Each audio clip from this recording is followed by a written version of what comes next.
Hi guys, welcome back to my channel. It's so good to see you all here. So in the previous video, we talked about manipulating the gene expression data in R using the dplyr package.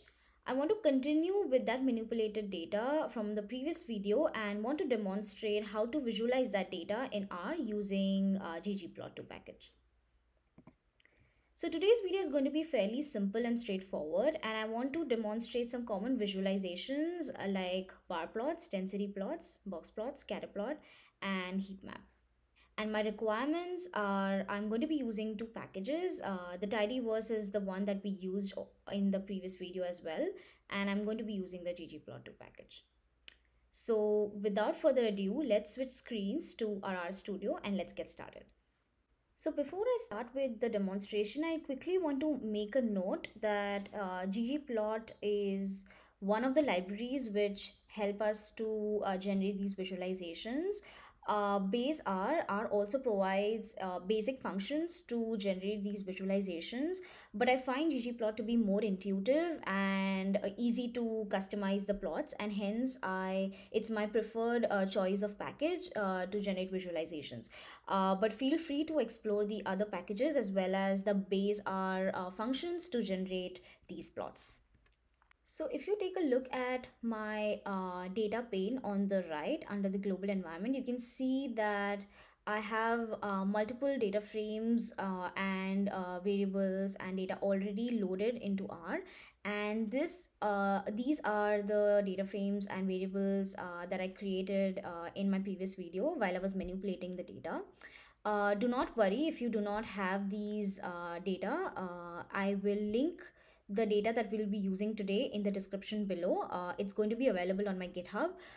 So don't worry if you are not following me through the series, and you can just access the data that we are going to be using for this video, and you can start playing around with it. So the first step for us is going to be loading the libraries, and as I said, I will be loading two libraries. The first is going to be the tidyverse, and second is going to be ggplot2. I'm going to select them and run. Okay, so now that we have loaded the libraries, as I said, I will link the data in the description below, the data that we'll be using for today's demonstration. Since I already have data.long in my environment, I will be using that. So before I start demonstrating how to use ggplot, I just want to quickly talk about the basic format or basic syntax for ggplot, just to make it a little more intuitive. So basic format for ggplot. So whenever we use the ggplot function, so we use ggplot function, and the first parameter is the data parameter, meaning that you have to tell the function what data to use. The second parameter is going to be aesthetics. So aesthetics in ggplot is you have to tell the plot what you want as your x-axis and what variable you want on your y-axis. So you have to provide the x-axis as some variable. I'm just doing it for this is just a dummy variable. There is no data like data exists. This is just to explain what the basic format is for ggplot. The y should be maybe another variable, and similar to what we did with tidyverse, we have to use a pipe operator, and for ggplot the pipe operator, or to add additional functionalities to ggplot, we use the plus function. If you're not sure what I'm talking about, and if you're not if the pipe operator is not making sense, make sure you check my previous video out where I explain what the function of a pipe operator is, what a pipe operator does. So at this point, let's say I'm telling that I want to create a plot. So at this stage, the function does not know what kind of plot you want it to create. So right now, all the information it has is that to use a data frame, to use this some variable as x on the x-axis, and to use some variable on the y-axis. But at this point, the function has no idea what type of plot you want to create. So you want to you have to provide it with additional information. And to provide additional information, you have to use a plus or a pipe operator here, and you provide it with the information about what kind of plot you want. So you use another function from the ggplot2 package, and this is regarding the type of the plot.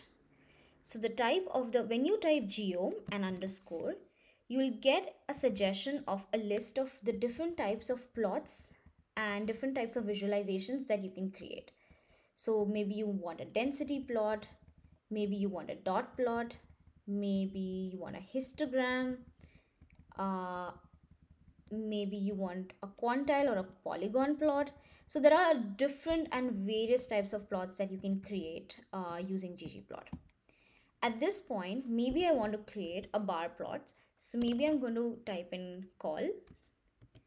And at this point, the function knows that, okay, it has to use this data, use this as the x variable, this use as the y variable on the y-axis. And the user wants to create a column plot or a bar plot. So this is going to be a basic syntax or a basic format of ggplot. Any additional information you still want to add to this function, you can do it with the plus operator. Also, making a quick note that the variables that we use on our x and the y axis are the variables or the columns that are present in our data frame. So now that we understand the basic format for our ggplot function, let's start playing around with the data. So the data that I'll be using today is data.long, and let's take a peek at it to understand what type of information we have in our data frame before we start visualizing it. So if you remember from a previous video, we have a column called gene where we have all the genes and we have all the samples with corresponding FPKM values, and we have the title for the samples, and we have information on what these samples are. So this data set is a breast cancer data set where we have samples from the breast tumor tissue as well as non-normal tissues, and we have the information on the metastasis.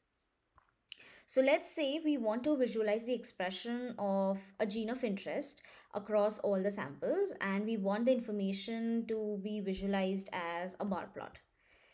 So let's start by filtering for a gene. So I demonstrated what the filter function does in my previous video. So if you're not sure about how to use this function, please go back to my previous video and take a look at it. That will make things more clear.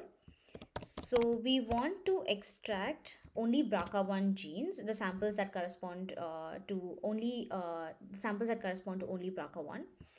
And let's look at whether we are successfully able to do so. So we can see that we have BRCA1 genes only, and we have all the samples with the corresponding FPKM. So now let's go ahead and use our ggplot function here. So if you remember, the first parameter is the data parameter. And since I'm going to be using it after the pipe operator, after performing some operations of filtering on my data, I want to use the output of this command to my ggplot.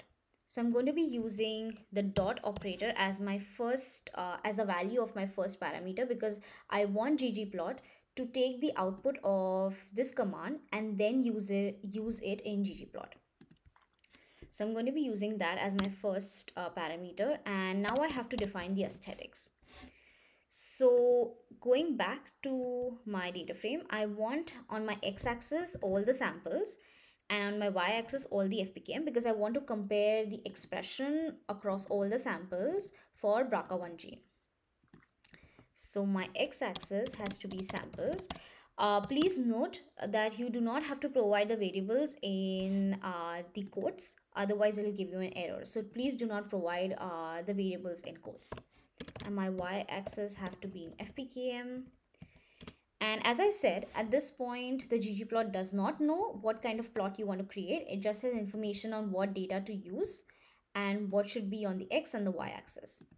So I provided additional information by adding a plus operator, and I want a column or a bar plot. And let's run this. So you can see that a plot has been created in the plots pane on the bottom right corner, and I will zoom in to show you what the plot looks like. So as we defined in our function, on the x-axis we have all the samples, and on the y-axis we have the FPKM. And we can see that some of the samples on the left here have higher expression than the samples on the right here.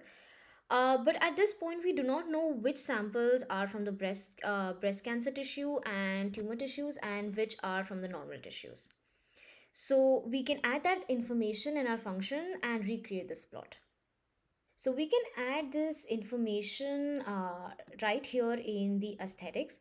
So after we define what we want as our y-axis, the variable that we want on our y-axis, we can provide a parameter called fill and provide the name of the column or the variable that we want the columns to be colored as. So I want it to be colored as the tissue type, and I'm going to rerun this. So when we do, we'll be able to see a colorful plot on the bottom right corner. So let me zoom in on this plot and show you what it looks like now. After coloring the samples by the tissue type, the tissues on the left in the red are all the samples from the tumor tissues, and the samples in blue are all the samples from the normal breast tissue. And adding this information really makes it easier for us to make comparisons for BRCA1 expression in the tumor tissues versus the normal tissues. ggplot makes it really easy and intuitive to add these type of information and details to the plot, which makes it easier for us to interpret the differences and the patterns in the data.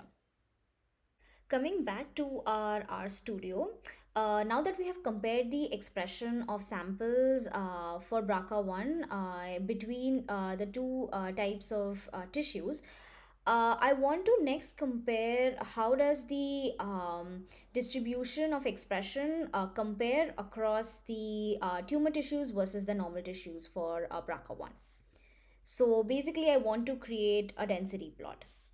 So I will start with data.long and filter for the expression that corresponds to BRCA1 gene and use the output of this as my input to ggplot. And for the aesthetics on the x-axis, since I'm comparing the expression, I want my x-axis to be FPKM. And I want to separate out the distributions since I'm comparing two types of distribution. So I want my fill to be tissue because I want to compare how the distribution of expression for BRCA1 compares between the tumor tissue versus the normal tissue. And now I will provide it with the information on the type of the plot I want to create, which is geome density. And let's run this. You can see that in the plots pane on the bottom right corner, we have the density plot created. So let's zoom into this plot and take a look at it. So this is the zoomed in version of the plot, density plot that we created, and we can see that the expression distribution for BRCA1 in the normal breast tissue is in blue and in the tumor tissues is in red.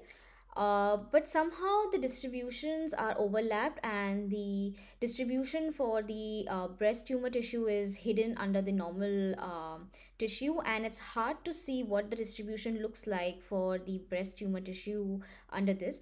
So we can change the opacity of these colors so that we can see both the distributions clearly and we can understand the patterns underneath. So let's go back to the RStudio and change the opacity parameter for this plot. To change the opacity parameter within the function geome underscore density, I can provide a parameter called alpha, which decides the opacity. So one is completely opaque, which is what is right now. and 0 is completely transparent.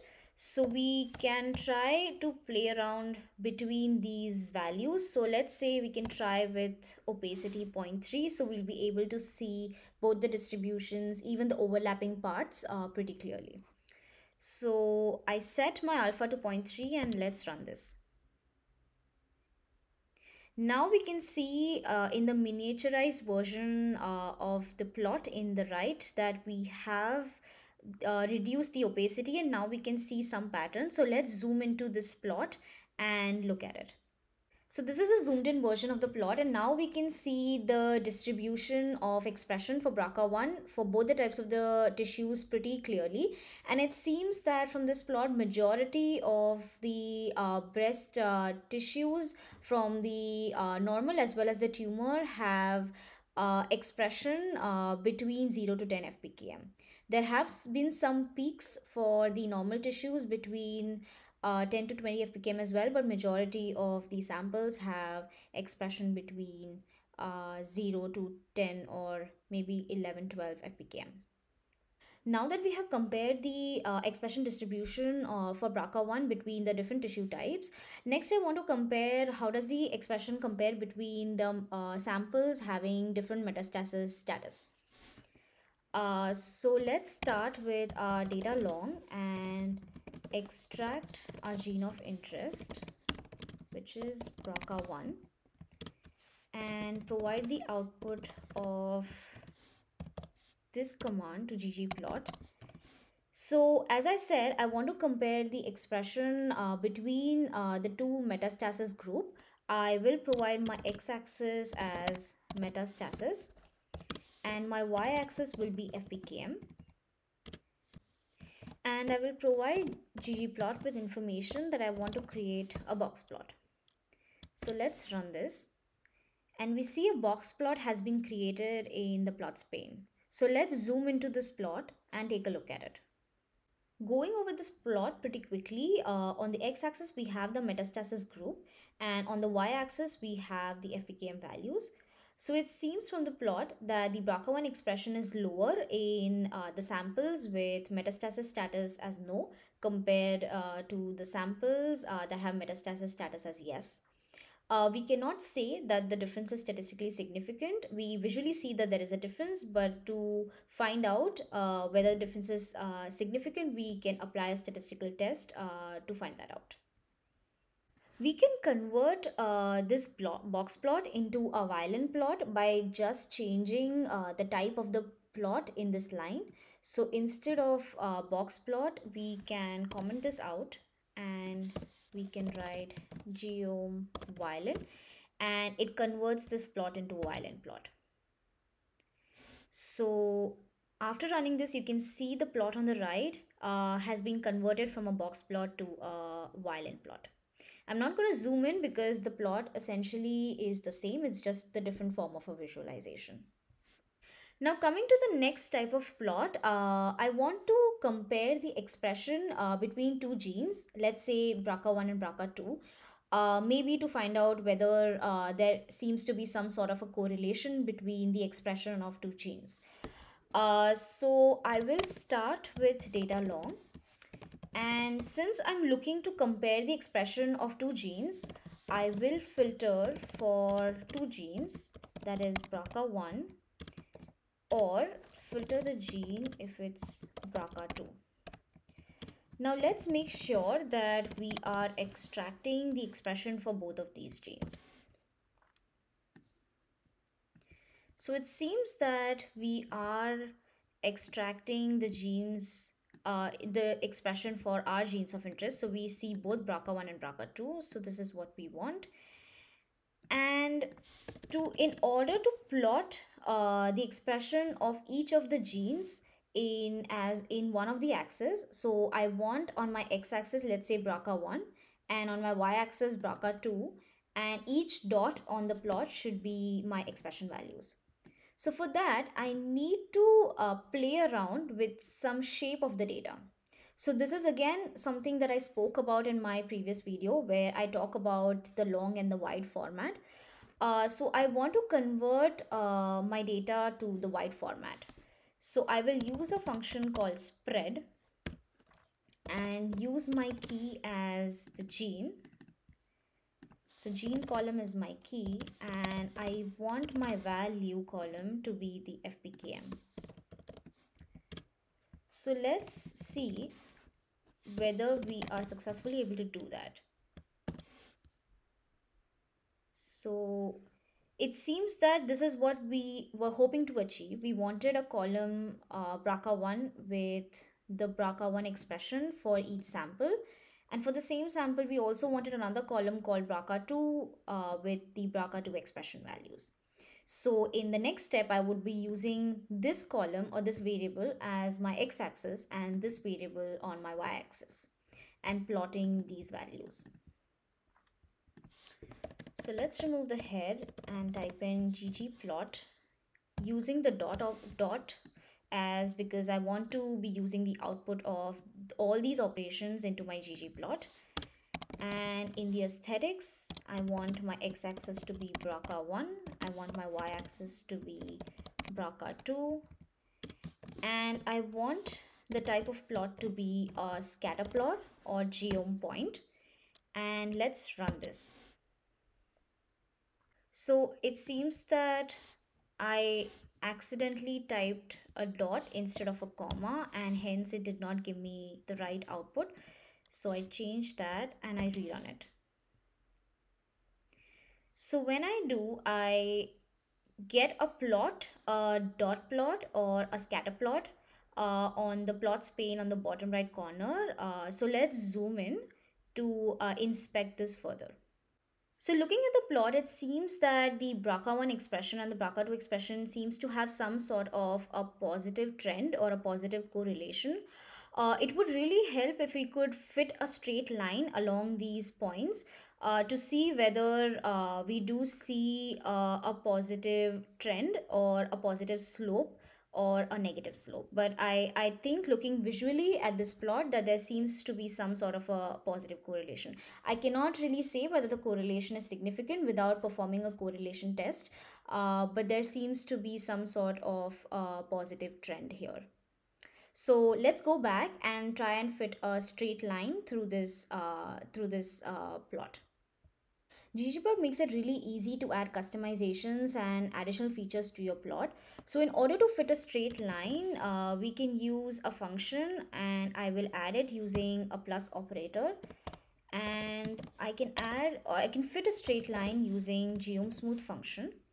The first parameter would be a method parameter where I would want to fit a straight line.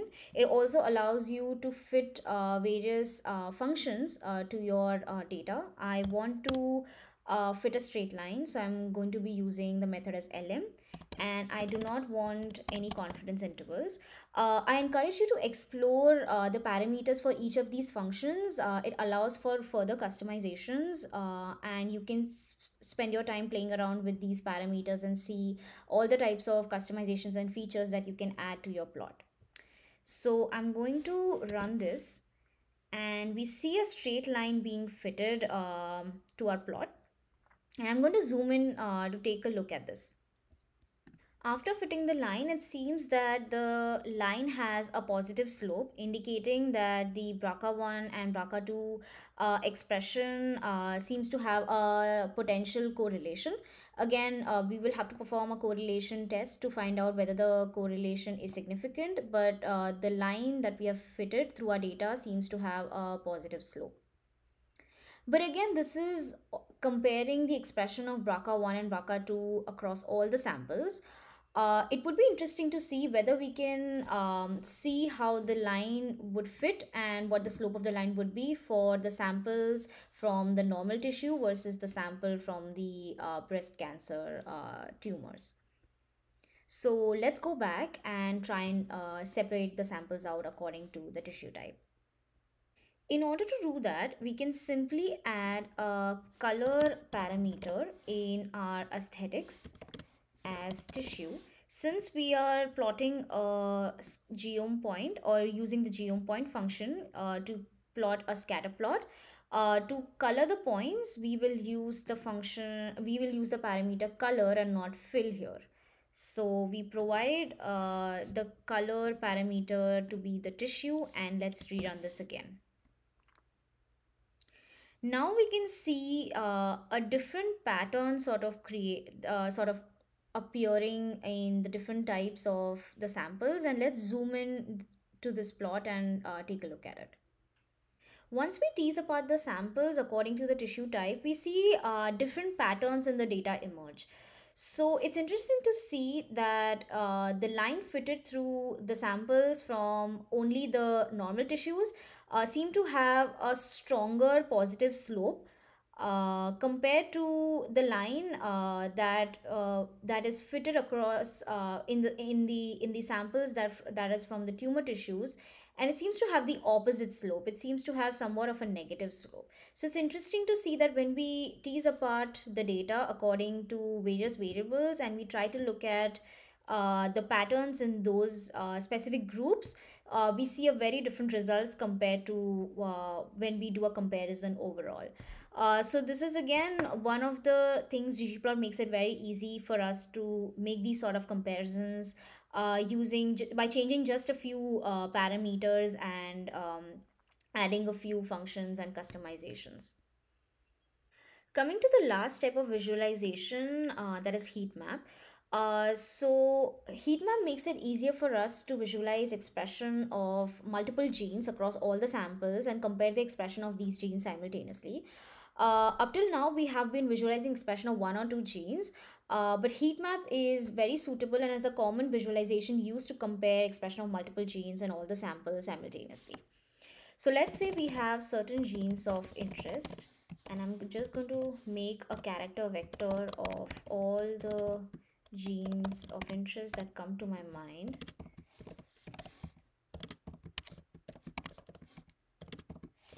So let's say we want to compare the expression of these five genes across all the samples. So I'm just going to run this and it shows up in under the values in my environment pane. So now let's go ahead and start fetching the data. So the first step would be to subset this data frame to only contain the expression for the genes for these genes. So I will use filter again, and this time I'm going to use a function called in. So I want to keep all the genes that are in this character vector. So genes of interest, and let's do a quick head to make sure we have extracted all the genes of interest. So we have BRCA1, MYC, TP53, ALK, BRCA2. So it seems that it's extracting only the genes of our interest, the expression for the genes of our interest. So this is what we want. So I'll remove the head, and now let's start with ggplot. I wanted to use the output from this command, and that is going to be my data input to ggplot. My aesthetics, so on the x-axis I want, so it's going to be a heat map. So on the x-axis I want my samples, and on the y-axis I want my genes. Okay, and the values should be my FPKM. So each tile or each heat map cell should be my FPKM value. So my fill would be FPKM, and I want to color my heat map according to the scale of my FPKM values. So this will make sense once you actually look at the plot. So right now I'm just going to define my aesthetics. So I have samples as my x-axis, gene as my y-axis. I want to fill by FPKM values, and I will use a function called geom tile to create a heat map.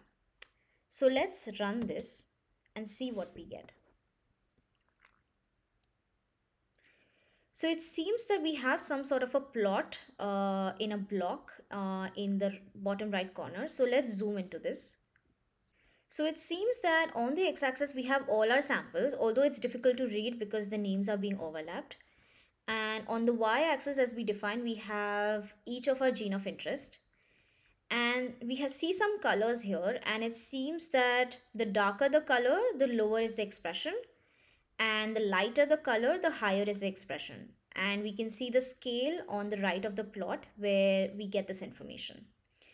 But it's somehow still a little difficult to understand, considering that these colors are not that a contrast.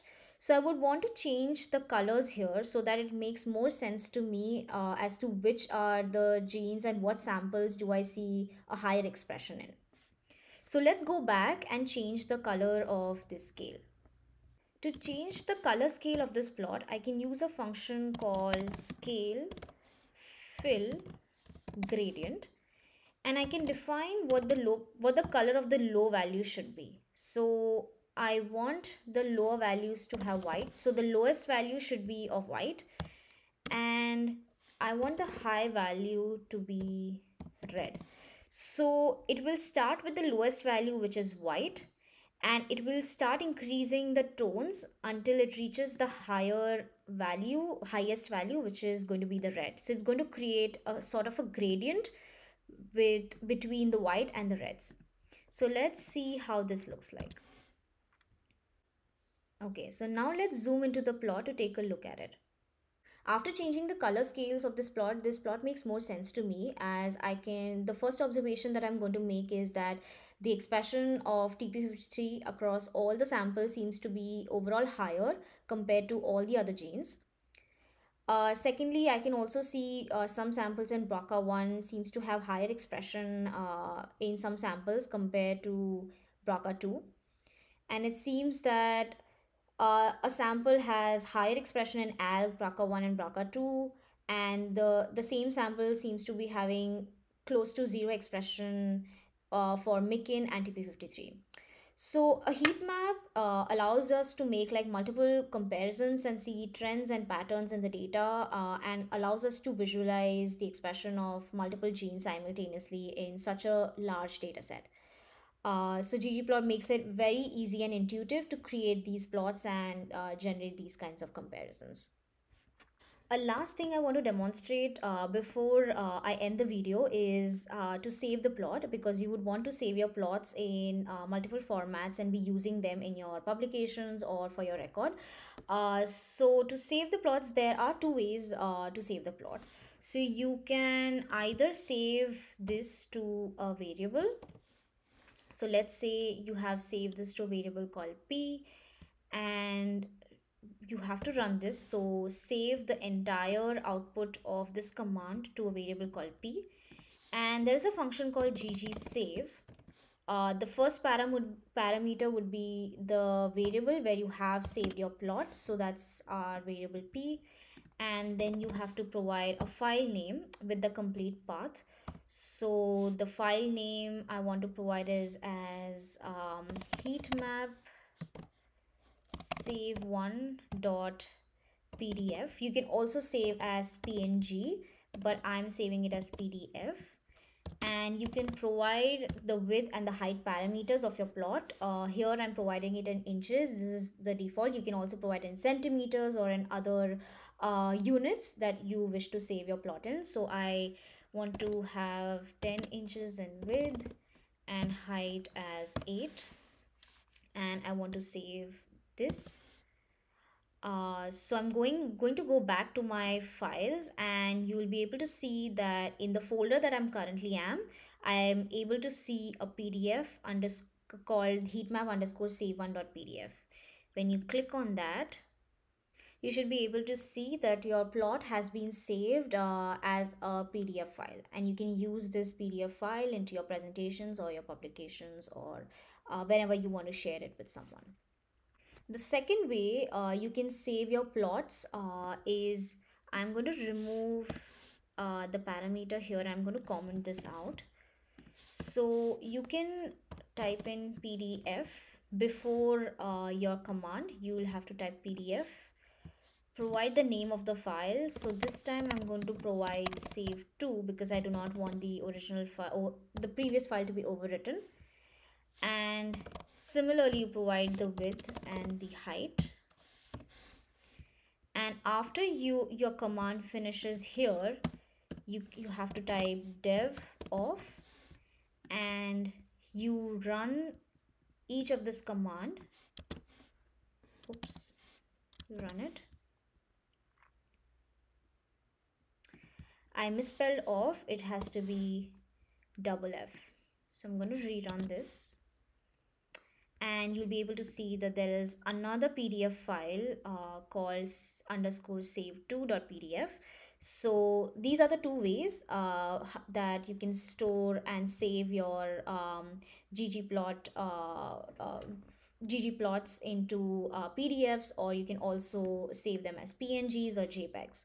I prefer PDF because it tends to retain the quality and the resolution, and but it's up to the preference. You can change the format if you would like to. So these are some of the basic visualizations I created using ggplot2, using our gene expression data. I hope you found this video informative. I will add the link to my GitHub below in the description, and I will upload this script to my GitHub, so you will be able to access my code as well as the data that I have used today in my demonstration. So if you like the video, make sure you hit the like button, subscribe it, and leave your comments under the comment section below. Until next time, see you.